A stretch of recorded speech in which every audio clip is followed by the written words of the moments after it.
Hey everybody, welcome back to the channel. We have 2 more days into the winter solstice. So as many of you may be already feeling, this intense energy is coming up.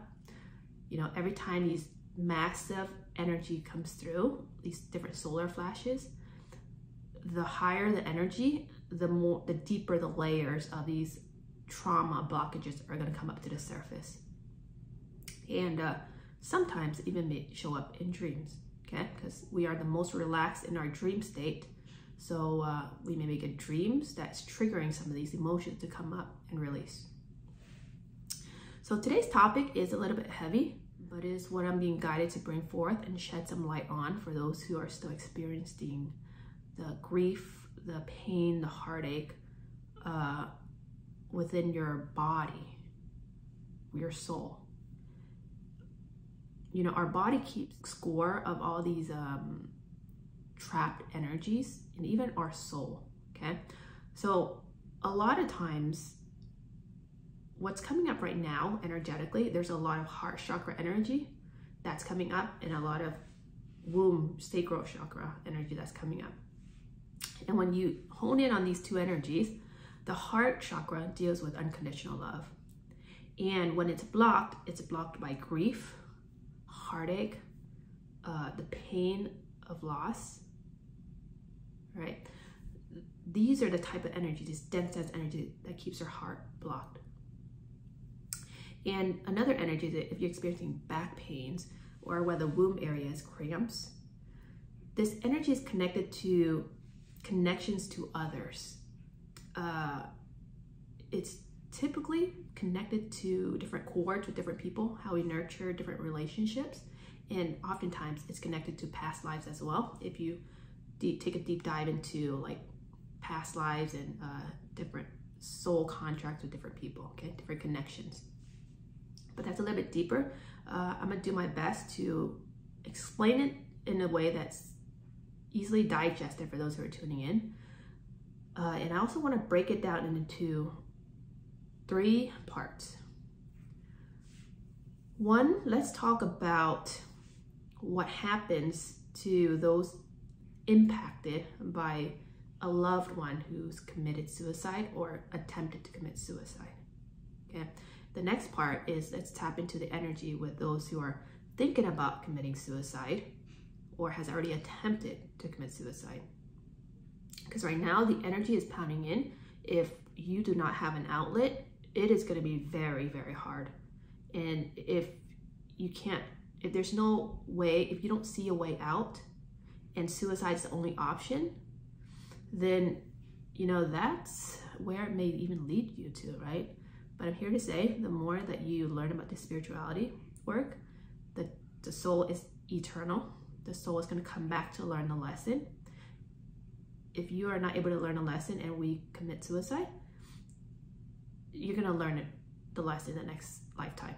And you're going to learn tools to heal the trauma that is caused with committing suicide in this lifetime or in previous lifetime that has committed suicide, okay? And the third one is what happens after death itself. And, you know, what happens to those who committed suicide, okay?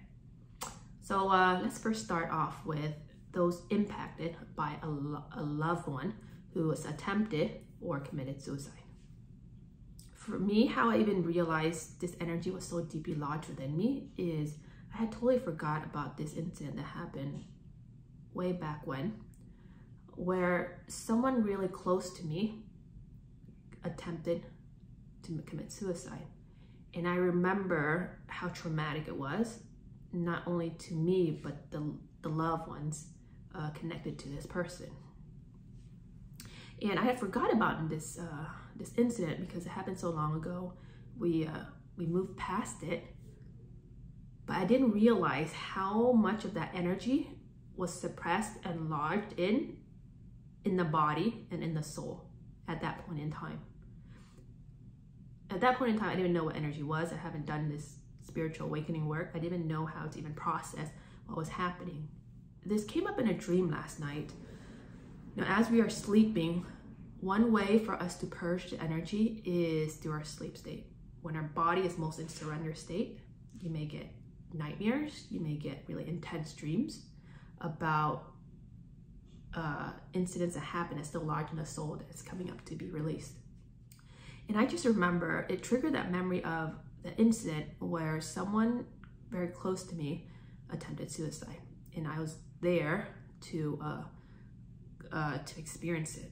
And I just remember the stages I went through when that happened. There was a lot of energies of helpless, like I didn't know how to help this person. No matter what I say or do, there's always this underlying fear of walking on eggshells. Like, what if I say something? What if I can't even speak my mind because I'm scared this person is going to do it again?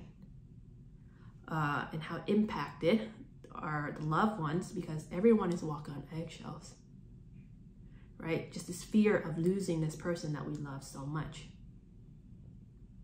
And this energy was so lodged within the heart, so deep within the heart, that I didn't even realize it was still there.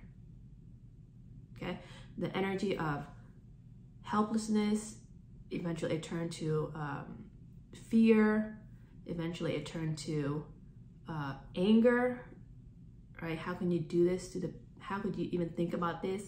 You're gonna hurt the people you love. And there was like guilt. Maybe I could have done better to help prevent this, because situations leading up to the event, like, did I contribute to this? And so all these dense emotion was lodged within me that over the years, you know, things got better, but I totally forgot about it. And so last night, as I was having that dream, I woke up the first thing in the morning and I started journaling all the different emotions, what happened, and then I just wrote it all down, and I felt the emotions come up.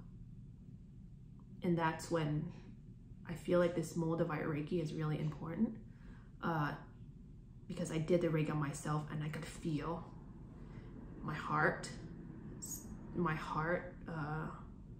right? Because as the energy is pounding in, it's coming up to the surface. When I did it, I opened up an outlet for it to leave, and I could feel this pull exiting, the energy exiting the heart. And I also did it on my lower back, because that's where I felt like a pain or ache that was coming up as well. Okay, so if you experience someone in your family or a loved one who attempted or who's committed, just, it's not right or wrong, right? Because at the end of the day, it's their lesson. It's their life, it's their free will to choose what they want to do in this lifetime. And they already chosen it for themselves before they even came here. So that's one of the things that we tend to forget, that not everything is in our control, okay? And so yeah, if you experience someone you loved that has attempted or committed suicide, then just become aware that if you never process these emotions, these energies, they're still lodged within your body. And the two places that it's coming up a lot is the heart, the sacral, and part of the root chakra. So that's one, impacted by those who committed or attempted suicide. The second part is, let's talk about if you attempted suicide or thinking about suicide. I can tell you right now, the energy pounding through is very intense. And if you don't have an outlet, if you can't see beyond what's already there, hitting rock bottom, you can't see anything past that, and if your only choice is to commit suicide, you know, for those who are going through this, you feel like no one cares, no one understands, just be aware that we are all in different state of consciousness. One thing is, if there's things that's unprocessed within your mind, body, or soul, and it's coming up and you don't have an outlet to release, it's gonna feel like intense. You're stuck. You feel like there's no one, or no one to go to, no one to talk to, because no one can really understand, okay? Or even if sexuality is another thing that came up. You feel like people don't understand, can't accept, you are judging you. Just know it's an energy that's coming up to be released. Sometimes these energies are from past lives too. There are lifetimes when I do back these own regressions on myself, there are lifetimes when I committed suicide. Okay, so it's going back to soul essence in healing, in which we'll talk about what happens after death in the third part. But to put it simply, if you are in this space where you feel like you've messed up so bad that there's no outlet or no one can understand you, when you start doing the inner work, you open yourself up, you have these energies release. You know, why are you feeling unloved? Why are you feeling misunderstood? Allow yourself to feel that emotions. Because if you don't address it here, when the more it comes up, the more it's going to be manifested on our reality. Okay? For that energy to trigger and to be released. But if you don't catch it, it's going to keep repeating itself. If you're in that space, and even so, some people gamble, they lose everything. On a higher state of consciousness, on what I believe may be happening is there's going to be a purging stage, right? Even many of us who are entering this winter solstice is this huge purging phase where you release all the material items, you lose a lot of things that you held dear to. I say it's a death process. You either die physically or you die spiritually. And on the physical level, you're letting go of all your material desires because you can't take anything with us after death. Okay? And so that's why when I'm going this awakening year after year, I notice, wow, my old things are leaving. It's okay because they're extensions of my old energy, which is fine. Let it release. And going to the solstice, having this rebirth, brings in new energy and new people. Okay, so that's if you're going through a spiritual death, this is what's happening. If you're experiencing on the physical level, you're not really sure how to make sense of it, and you're losing all this money, who's to say that it's not a way of you purging? When the time comes for you to release certain items, it's going to come through different forms. It's going to happen, regardless of how it happens. So that is a pointer, a tip for those. Just shedding some light on what's happening on a different level of consciousness, even though you may not be able to see it in your current state of consciousness. That make sense? But yeah, once you open up your body, allow these emotions to release, you get a lot more clarity. You feel a lot more, you tune in, you hear the guidance a lot clearer, okay? So for those who are in that space of thinking about suicide or has already attempted, just know that these emotions are deeply lodged within you. If you haven't addressed it from your previous attempt, there's possibly now the energy is coming up for you to address and to release. And sit with yourself. It's important to sit with yourself and acknowledge these emotions as they come up. You know, I allow myself to feel misunderstood. I allow myself to love who I want to love. I allow myself to be different. The part that we're doing here is integrating your darkness as much as you integrate your light. This is the balance between the yin and yang part, okay? So, but that is something to shed light on. What you resist or what you don't accept within yourself will continue manifesting in the physical for you to address, get triggered, and release. It's not right or wrong. It's all just energy. And sometimes this energy goes back to past lives, okay? So a little awareness for you there. So the third part is what happens after death. I don't believe there is a hell. If you study Dolores Cannon's work, she's a past life regressionist. She talks about, you know, when the soul dies, they enter a spiritual hospital to help heal the soul before the next incarnation, which is something as I'm going through my own work, working intense with Moldavite for the last 5 years, doing different past life regressions, I realized, yeah, there's no hell.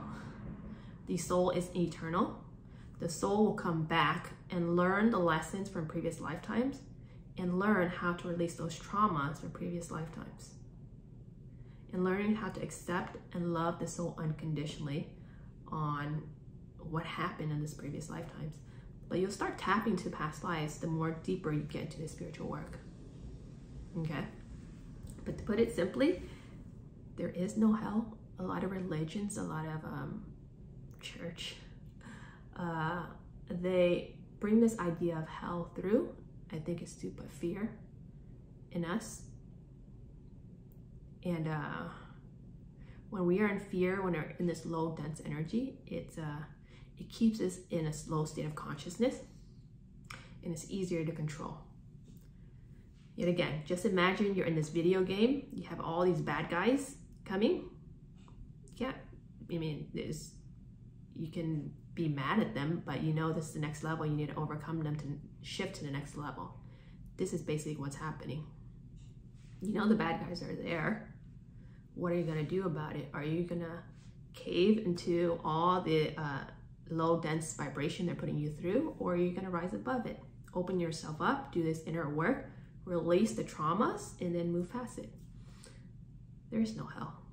Okay, so for those who are experiencing some grief or not really sure what happens after death,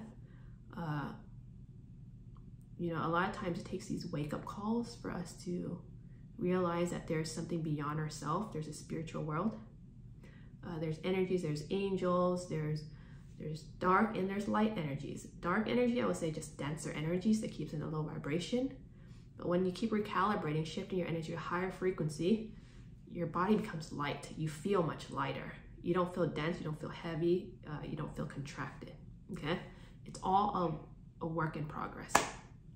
Okay, but that is what I managed to piece together in a way that you may be able to digest it. Tune in. If it resonates, great. If it doesn't, then if you're here, you're probably getting downloads coming through. It may make sense later on. So with that being said, you know, as we are in this winter solstice, I believe this phase is like a death and rebirth happening right now. Many of us are going to a death and rebirth. Right now, I feel like on the December 12th portal until 12/21 is a birth canal, right? We're in this birth canal about to pop. So many of us are experiencing this death of an old. And from the 21st to the night of 24th is this 30-day of darkness, metaphorically, okay? We're about to pop. And then on the night of 24th is the rebirth, the return of Christ consciousness. So, you know, there's gonna be a lot of energies coming through as well. So if you find yourself, you're in like this deep grief, either with yourself or a lost loved one, or a loved one, just know there's energy coming up to be released, okay? There's no judgment, it's okay.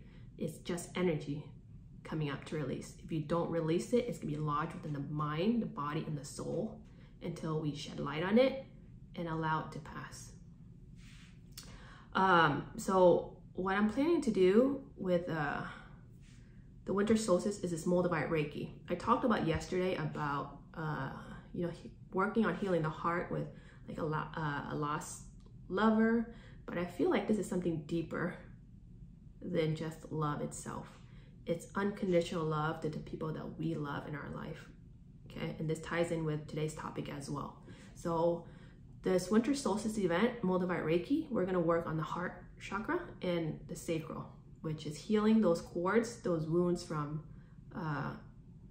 past life as well. But it's just opening up these chakras and allowing the energy to move through and pass.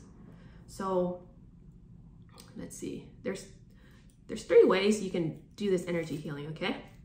One is that you wait until the energy already surfaced, it's already reflected in the physical. You either have a fight with someone, explode on someone, get triggered, have a breakdown, right? This is the stage where it's already manifested into the physical form. Or you can wait to stage 2, which is you can acknowledge it first before it happens, right? The more it surfaces to the surface, the more it's reflected in our reality.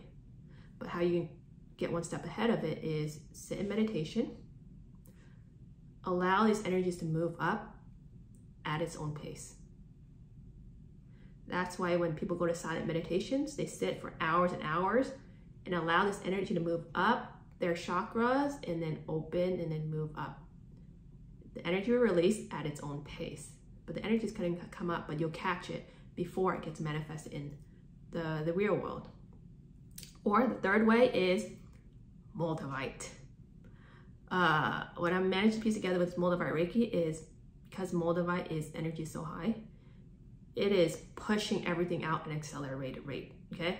So as the energy is coming up, the Moldavite is pushing up to the surface. If you've been in a room with a lot of Moldavite, it will feel tense. Like you will feel like, why am I feeling uneasy? Oh my God, I'm feeling aches here, feeling my heart's beating really fast, headaches. Like these are symptoms when you're in a room with a lot of Moldavites. So what we're gonna do in this Moldavite Reiki in 2 days, I'm going to open up a Moldavite grid that I activated in Sedona on 2/22/2022, and I also took it down to Mexico in Chichen Itza last month in September on the 9/9 portal. Okay, so this energy is very dominant in the sacral chakra as well, the womb. So as I open up that grid, energies are going to rush up into the body, and we're going to open it and release it with Reiki. And remember, it's like a pimple. You can pop it on one layer, or you can pop it, feel all the force of Moldavite coming up, pushing a lot of it out. Not saying everything will be pushed out, but I can tell you a lot of things will be accelerated and pushed out. So we're gonna work on the sacral chakra, the womb area, also the heart chakra. But if you feel called to that session, it is gonna be available for signups in the description below. Hope you can join us. Other than that, do what you need to do. Be aware of these emotions and energies coming up and allow it to move past and out of your body, okay? Remember, it's not right or wrong. If it's coming up, then it's on its way out. All right, that's all I have for everyone here today. Sending everyone here lots of love and light, and I'll see you for the next episode. Till we do, sign up. So we made it to Chichen Itza. It's 9/9, and we're here. Check that out.